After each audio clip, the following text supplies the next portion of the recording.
It's a couple of days after that game, the Oxford game, but we still have to find out what Steve Bone thought about the red card. Steve, good day, welcome, and what about that red card? You?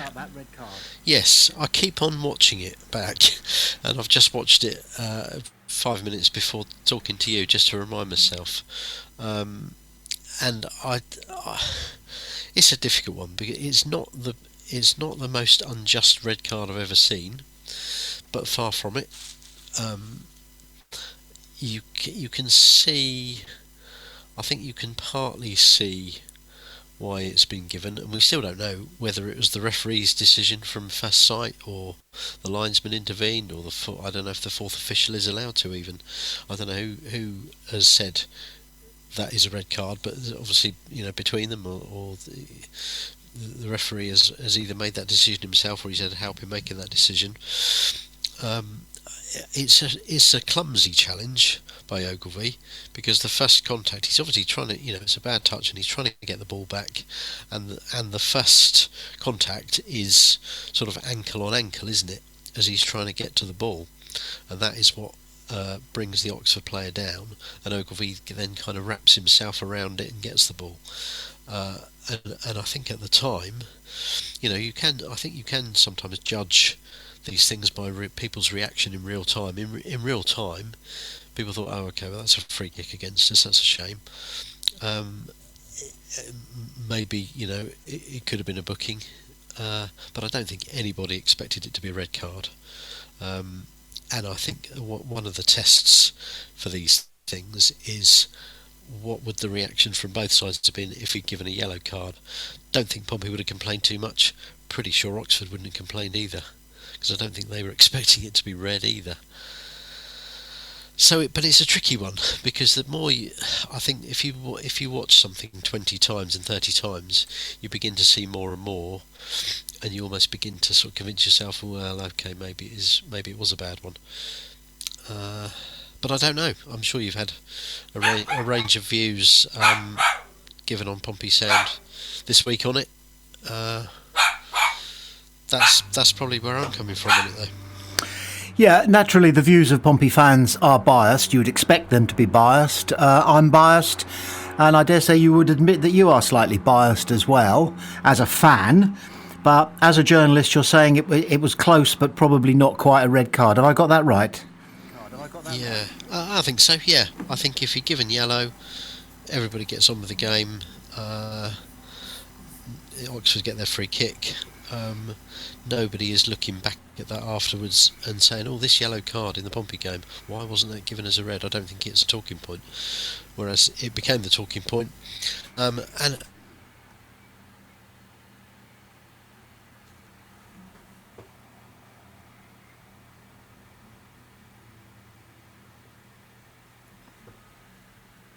Simon got past him, that he didn't give. The Spencer was on a yellow. That was a clear yellow. He'd given yellow cards for similar things in that game, and worse things in that game, and better things in that game, and he didn't give one for that. And I think if the player hadn't already been booked, he would have been booked there. Therefore, you're saying, well, what's the referee playing at? Well, I think all managers and players and fans want from referees is consistency. You want consistency across games, but you don't always get that because you've got different referees interpreting things. But you certainly want consistency within one game from one referee, and I don't think we had that. I think if we'd had consistency, Spencer would have gone off as well, and it could have, might not have affected the result. We don't know, do we? You can't go back and say that the result would have been different, would have been this or would have been that if Oxford had gone down to 10 at that point. But I think we could have lived with the Ogilvy red a bit more easily if Spencer had had a red as well. I've just thought of this question. What would have been the outcome, do you think, if we had VAR? Yeah, I don't know. The only other referee type I've seen comment on it was Keith Hackett, who thought it was a clear red. So if we'd had Mr. Video Assistant there, I think they'd have looked at it.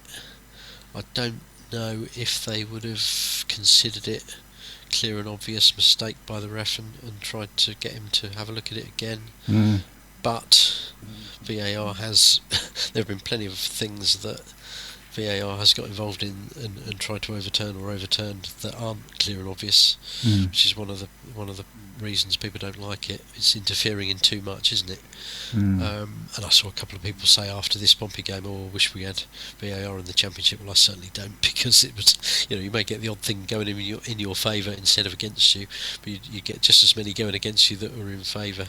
And I just think it breaks the game up. It causes it changes football. I think it changes the viewing experience of football. Does VAR, in that you can't celebrate anything. You have to wait for people in a room miles away to have a look at it and then decide if it's going to stand or not. And bring the referee over to have a look at it on the monitor. How long do you think the delay would have been? How many angles would they have wanted to have seen that from? And how many times would they wanted to have viewed it over and over again in slow motion, in real time, back in slow motion, the other angle from slow motion? It would have been 7 to 10 minutes, don't you think? 10 minutes, don't you think? Yeah, we'd have still been there at tea time, wouldn't we? Definitely would have been home in time for tea. We can't. We don't know what conclusion they'd have come to, do we? I see Pompey have appealed against it. I wasn't sure whether they would, although, well, John Messino said after the game he seemed quite clear straight away, didn't he, that they would appeal. I suppose in a way you've got nothing to lose by appealing, although Keith Hackett, who keeps sort of maybe he's being asked, but he keeps sort of putting his fourpenneth into this one, has to sort of make a living from his media outlet somehow, I suppose. He has said that the danger with an appeal is that you can end up getting a longer ban than you've got already. So we hope that doesn't happen to everyone. I don't think that'll happen, because I think that only applies if an appeal is seen as frivolous, and I don't think this one is. I think this is a debatable decision that the club want consideration given to being overturned. So I'd be surprised if the appeal wins, but sometimes they do. So nothing, as I say, probably nothing to lose in appealing. We could talk about the red card incident all day, but moving on, I never rated Hackett as a referee, and I don't rate him as a gob on a stick either, because, as you hinted, very professionally, I thought, if I may say so, he's paid to be colourful. Yeah. You get a lot of ex-referees in the media now, don't you? And I do wonder what the present-day referees think of it. I mean, generally, the referees on the TV and on the radio and in the newspaper columns will side with the decisions that the present referees have made, won't they? Sometimes they'll go against them and they'll say, "Oh, he's got that wrong," which I shouldn't think goes down too well. I just think it's another sign of that everything is overanalyzed, really. I thought TV coverage of football was perfectly okay before we had ex-referees commenting on every sort of change of direction of the wind and everything else. So we won't worry too much what Mr. Hackett says. He is about the only person I've seen come out and say that was a red card, stop moaning. So I have to get your comment on this. A Pompey player, and I'm not going to name him, appears to have come out and said that there is a possibility that one day the broadcasters will get their hands on football to such an extent that they're able to say to somebody who can make a game look as interesting as possible, and a bottom of the table championship match does possibly need a little bit of stimulating, and we'll end up with WWE instead of football. Yeah. Well, you look at the extent to which TV has got its hands on football already. We've spoken on here, haven't we, about how they change kick-off times if they want to. They'll delay a kick-off if the adverts are still showing on the TV. Some people would say TV already runs football. So yeah, how having got away with what they've got away with so far by throwing money at football, how much further will they go with more money and more control. So I don't think that's an unreasonable opinion, really. Okay. And yeah, I mean, a lot of the best things you see on TV are staged, aren't they? So Well, maybe a TV exec somewhere will think, oh, we could script our football matches to make them more interesting, and have a sort of a sort of we can engineer it so that everybody stays switched on to the very end and doesn't know what's going to happen, rather than show a game that's 4-0 at half time and everybody switches off. Wouldn't put anything past them. very wise words. Okay, but let's finally bury that one. Although, of course, we will be without Conor Ogilvie probably for 3 games unless the appeal is successful, which you quite rightly say is highly unlikely. What did you think of Williams' performance when he came on in the 18th minute at left back? Yeah. And he came on cold, didn't he, really? I mean, you wouldn't have expected to be coming on, probably at all, in that game, unless there was an injury or a red card. And he hasn't played much, has he, for a while? Don't think he started a game for a couple of months, or maybe even a bit more. I thought he did well, actually, and I liked the way he linked up with Anderson down the left. There was a couple of times where he got the ball, he had a bit of time, and he then managed to put a good ball away for Anderson to run on to. I liked that. I thought that worked better than some of what we've seen with Swanson as a right-footed left-back trying to link up with the man in front of him. No disrespect to Swanson, I think he's done a good job at left-back, but I actually think Williams is a better defender than Swanson. And if Williams is the left-back deputy while Ogilvie's out, I've got no problems with that. I think Williams is actually a bit unlucky not to have played more than he has. I'd have picked him at right-back in some of the games over Devlin and Swanson. I think he's a 7 out of 10 man. He's dependable, he's reliable. Not going to do anything fancy, although he did do something fancy against Millwall at home earlier in the season when he got forward and scored that terrific goal that clinched the win against Millwall. Yeah, he's been around the block, hasn't he? He knows his way around this league. I don't think he's a bad deputy at all. Okay. And I think he showed that on Monday.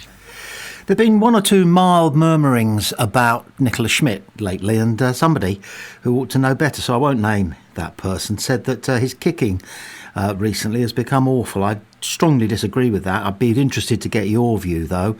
But the fact is, he didn't really help his case with spilling the ball in front of the oncoming Oxford forward for their first goal. Yeah, as we've said before, as a goalkeeper, you make one sort of what is a fairly minor mistake, it can easily cost your team a goal, and that's what happened on Monday.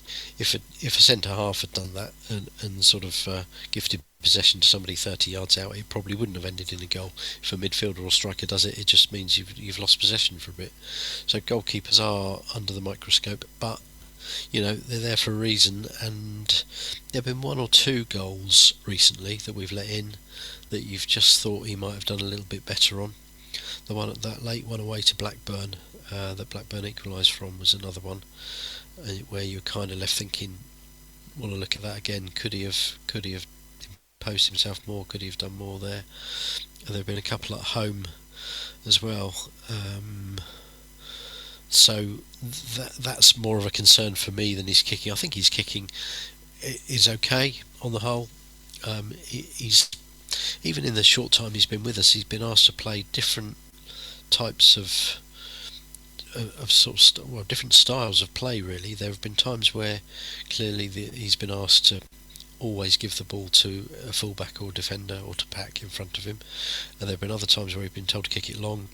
There have been other times where he's clearly told to try to find the winger, play it wide, long and wide, and that's difficult for a keeper to do. You've got to be so accurate with that, because if you're 5 yards out, if you're 5 yards too long, it's out for a throw in. If you're 5 yards too short, you're probably given possession back to the other team. So I don't think his kicking is bad at all.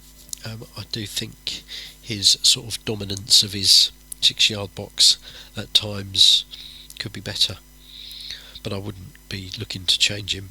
People saying bring Bersic back. I still think he's our best goalkeeper at the moment. and should be entrusted with the last 6 games. Longer term, we might see Toby Stewart coming back. We don't know what the plans are going to be for next season. Schmidt won't be with us forever, but for now, quite happy with him.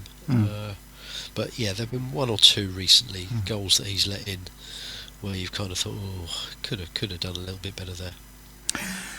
Seems to some that the longer Colby Bishop's goal drought goes on, the less the moaners moan about him. Is that because his hold-up play and the way he wins the ball with his head and sometimes his chest when it's delivered long, mainly by Schmidt, is so good, we almost forgive him the fact that somebody else has to score the goals?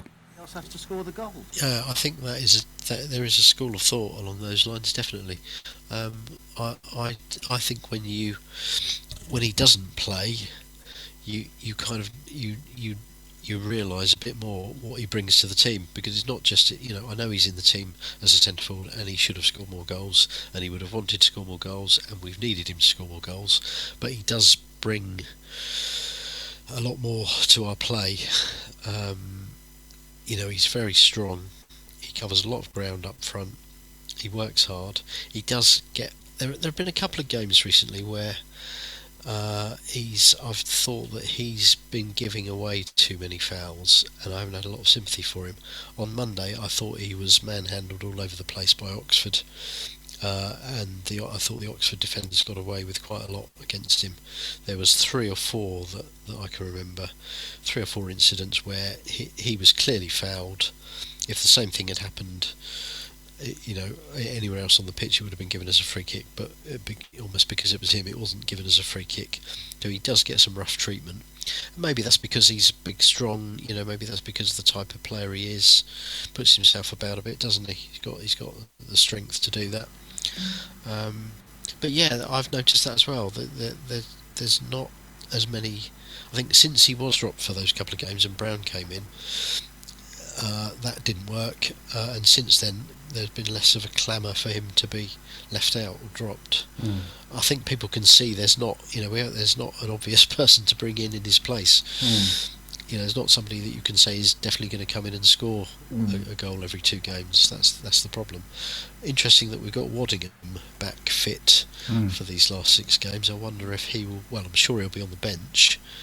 I wonder if even the manager might try to surprise an opponent and give Waddingham a start, either with Bishop or in place of him or whatever. I don't know.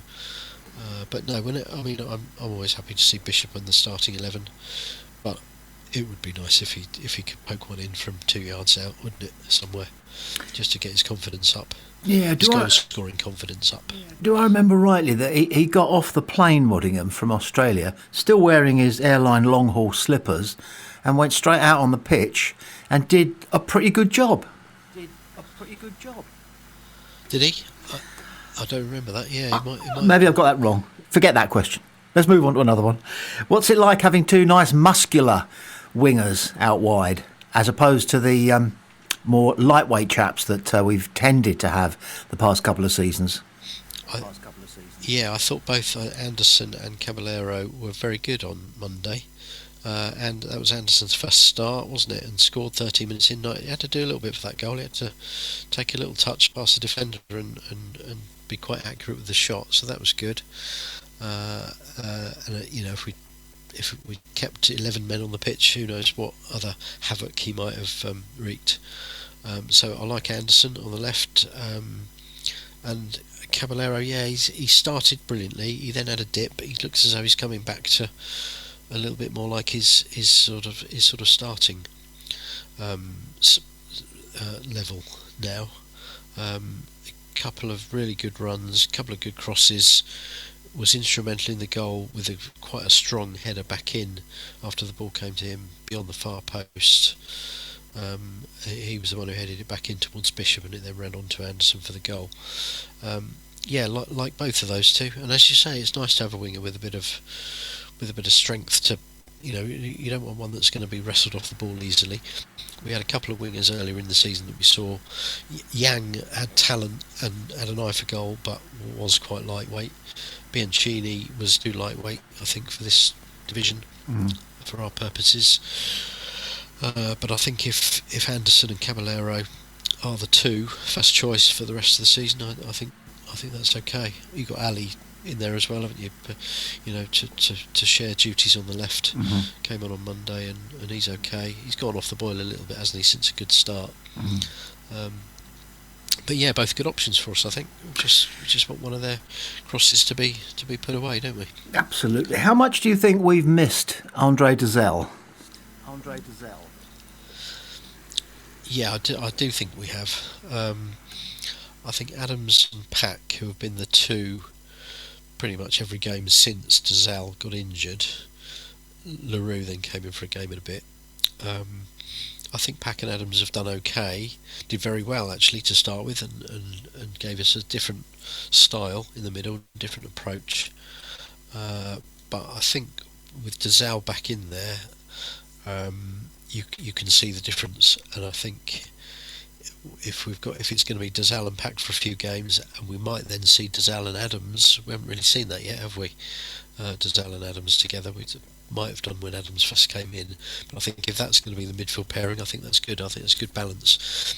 Dazelle has already, in the game and a bit that he's been back for, he's already helped set up the goal at Norwich last Friday, and he's popped up with that absolutely vital goal on Monday. He has scored a few, hasn't he? Got a good one earlier in the season against Preston? I think he got the only goal. Got one last season at Oxford, I seem to remember. So yeah, and he's like Williams in a way. He's every week he's going to be a 7 out of 10, and you might occasionally get an 8 out of 10 from him. Dependable, doesn't do anything silly, tidy player. Good to have him fit again. Hope he stays fit. And if there comes a game, if we get to the Leicester game and the manager has got Pack, Adams and Dazelle to choose from, I think that'll be tricky. I think that might be the point where he might give Marlon Pack a little rest. Where I was sitting, we were comparing Marlon Pack with Doctor Who. He's about 350 years old and he just keeps regenerating himself. He does, doesn't he? Yeah, he doesn't seem any. He certainly doesn't seem any older than when he came back. Three getting on for 4 years ago now. Summer 2022, I think, wasn't it? He came back. He doesn't seem to have lost any of his fitness. He can cope with 90 minutes plus, no problem, can't he? Yeah, he's if you've got him in your squad, in your matchday squad, you'd almost rather have him on the field than off it. I think he offers a calm head, a sensible. He gives you a sensible pass when others might not be capable of it, and he's a leader. You can see him yelling at others and telling them where to go and what to do and what not to do, and having a bit of a go if they don't do things properly, which is what you want from your captain. Got an important role to play over these last 6 games, and as we were saying last week or week before, I think he's got a role to play beyond this season. Maybe not as a 40 game a season man, but certainly as somebody who's going to be in the squad a fair bit, and probably more and more doing a bit of coaching at the training ground as well. Yep, for sure. Now, do you go along with a couple of people I was talking to after the game who said that John Messino himself has been saying that the only really problem position that Pompey have at this moment in time is who and how to play a number 10. Yeah, that it's been a problem all season, really, hasn't it? Because in a way we're spoilt for choice with number 10s, but none of them have quite come off in that role. You've got Chaplin, who has looked good on occasions in that role, and it's probably his best role. I think he's better there than on the wide on the right where we've tried him. You've got Segacic, who can play at number 10 but hasn't done very much this season. He's been used wide more than at number 10, I would think. Swift has had a couple of good games there, but he's also had a couple of games where he hasn't had much effect there. Brown has been tried there, hasn't he, as the number 10. I think was there a game where he even tried? Did he play Kirk or somebody and play Bishop behind him as more of a number 10? I think that might have been, or maybe I dreamed that. I don't know. But yeah, it's a crucial position, isn't it? Especially when your number 9 is not scoring goals. You need your number 10 to be putting it on a plate for your number 9 or scoring a few himself, and it just hasn't happened. Well, we had 2. I think Swift has scored 2 or 3, hasn't he? Chaplin has scored 1. Segacic has scored a few goals, but not all of them were from number 10. I'm old school and still like to see a 4-4-2 lineup myself. You don't see many teams play 4-4-2 anymore, but I do like 2 strikers. It doesn't exactly double your chance of scoring goals, but I think often it increases your chances. Obviously, you lose. You're playing 2 strikers, you lose somebody from somewhere else. But I think there have been times this season where Bishop would have benefited from having somebody right up there next to him. Agreed. Have I asked you yet? I can't remember whether you go along with John Messino saying that he wants to simply ration Shockness's actual game time on the pitch in order to protect him against further injury. Well, yeah, he has said, hasn't he? Because over Easter he was quite clear. He said, we decided before Easter we weren't going to play him with 2 games in 4 days, and they didn't do that. I think he came on quite late at Norwich, didn't he? And then obviously played the full 90 minutes against Oxford. And it sounds like he's thinking the same for the Middlesbrough Ipswich games, which are the same distance apart, aren't they? You've got Middlesbrough Saturday, Ipswich Tuesday. I don't know. He looked. Oh, sorry, there's all sorts of noises happening here. Don't know what that is. Makes you sound like you're AI. I'm not. I'm a real person. I promise. I'll prove it if I can. Yeah, I mean, he looked pretty fit, didn't he? Against Oxford, didn't look as though he had any problems. He's given an interview that I've seen the news have run in the last day or two, saying he feels fine. He hasn't exactly said, I want to play every game. Sorry, don't know what the noises are there. Apologise for those. He has said, he's been quite diplomatic. He has said, I feel okay, I feel fit, I want to get back to normal. But he hasn't actually said, I don't think he has said to the manager, you must play me in every game. I think he realises why they're being cautious. He probably wants to be a little bit cautious himself, and that's, so he'll go along with the manager's plan. So I think think if the manager is thinking of playing him only at either at Middlesbrough or at home to Ipswich, I think he's probably more likely to leave him out at Middlesbrough and pitch him in against Ipswich. They're 2 games against promotion-seeking teams, aren't they? It's not like one is an easier game against a sort of mid-table team or something. They're both hard, but I don't think we'll see Shaughnessy in both. But you got other options at the back. You've got DR, you've got Boat. You've got fewer options if the Ogilvy ban is still in place, because he is somebody else who could move over, but obviously he's not. If he's banned, he's not going to play anywhere. So I would think we'll probably see Paul and DR against Middlesbrough, and then Shaughnessy come back in for Ipswich, and maybe at that point Shaughnessy will then be okay for the last, what would it be, 5 games. I'll tell you somebody who I think. Sorry, can I? Yeah. Somebody who I still think we might see before the end of the season, and it might even only be in the last game if we need to win. Josh Murphy. Yes, there's talk. He's training, isn't he? He's back out there training. Not in full training, I don't think, but he's back out there on the grass, as they say. I don't know if it is grass, but he's back at whatever it is, he's on it. And John Messino was asked about him, and he very much played it down because he knows how excited fans will get if they think he's going to play. He was asked, will we see him this season, and I think his answer was not to my mind. So he didn't completely rule it out, but he's not thinking that we will see him. But I still think we might, just for a little game or maybe 2 at the very end. If we're safe with 2 games to go, I don't think there will be any point playing him. Give him more recovery time and get him fit and firing for pre-season. But if we're you know what an influential player he is, how important he is, how many assists he's had when he did play this season. Goal threat, he wouldn't be the worst person to bring in, would he, if we need him? Absolutely not. Middlesbrough, then, I'm going to predict that you're going to give us a heartwarming prediction, or at least a heartwarming possibility, up in the northeast. Go on. Yeah, that Middlesbrough have struggled in recent weeks, haven't they? They've gone a bit off the ball. They looked nailed on for second place behind Coventry. Actually, at one stage they weren't far behind Coventry, and you were thinking, well, they could still win the title. They've had a couple of home defeats. I think the last one was at home to Millwall, where they scored first and then conceded 2. I think Millwall won 2-1 up there. Might even have been the first game of the Easter weekend, I can't remember now. It's a little while since they had a convincing win at home, and I